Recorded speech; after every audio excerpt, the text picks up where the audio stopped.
बिस्मिल्लाहिर्रहमानिर्रहीम। Dear student, इस video में हम क्वेश्चन नंबर 7 को सॉल्व करना सीखेंगे।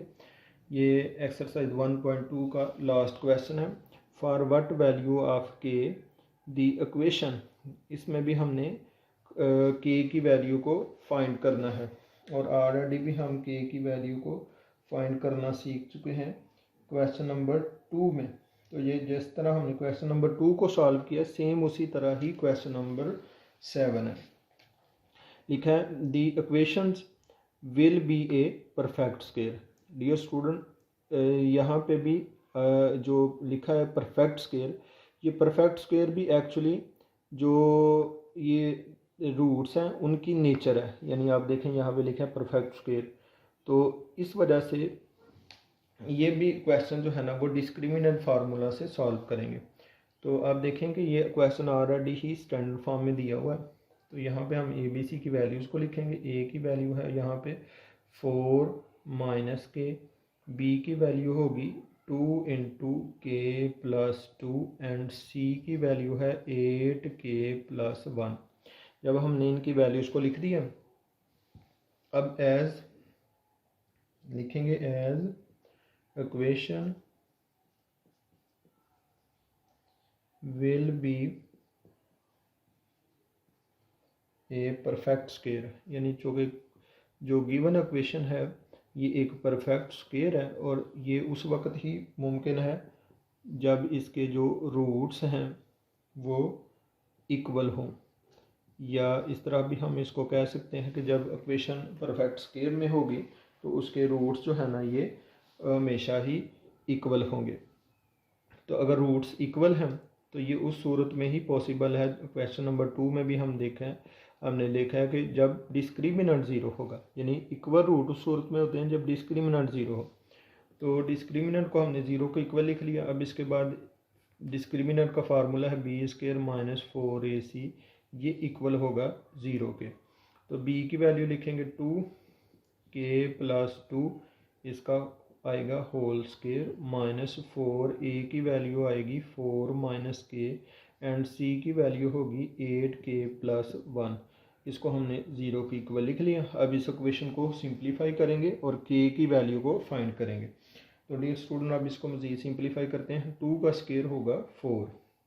अब इस ब्रैकेट का स्क्वायर हमने फाइंड करना है, तो इसका फार्मूले के मुताबिक इसको एक्सपेंड करेंगे। First term square plus second term square plus 2 first term into second term, ये फार्मूला अप्लाई कर लिया। माइनस 4 एज इट इज़, पहले इन दोनों ब्रैकेट्स को मल्टीप्लाई करना है।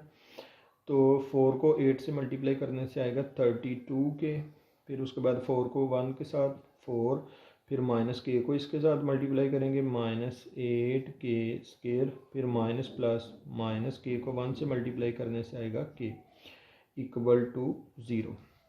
मज़ीद इसको मल्टीप्लाई सिंप्लीफाई करते हैं। 4 एज इट इज़, ये आएगा के स्क्वायर प्लस 2 का स्क्वायर 4, 2 2 ज़ार 4 के माइनस 4, 32 के माइनस के 31 के प्लस 4 एज इट इज़, इसी तरह माइनस 8 के स्क्वायर एज इट इज़ ही रहेगा। मज़ीद इसको 4 से मल्टीप्लाई करते हैं। 4 के स्क्वायर प्लस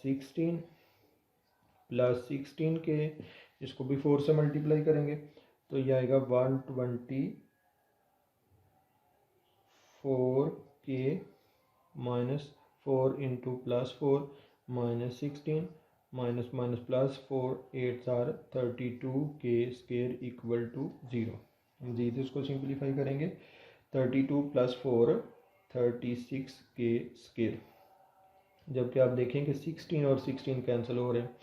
124 के प्लस 16, ये आएगा माइनस 108 के इक्वल टू 0। तो मज़ीद इसको फैक्टराइज करेंगे।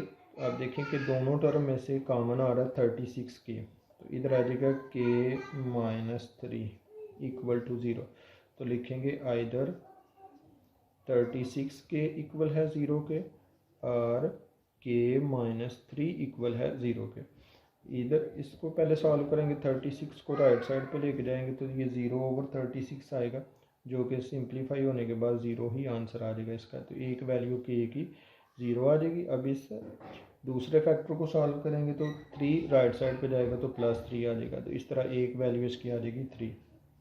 हेंस इस क्वेश्चन में हमने के की दो वैल्यूज़ को फाइंड कर लिया। एक के इक्वल टू 0 है और दूसरी है के इक्वल टू 3। तो this is answer of question number 7।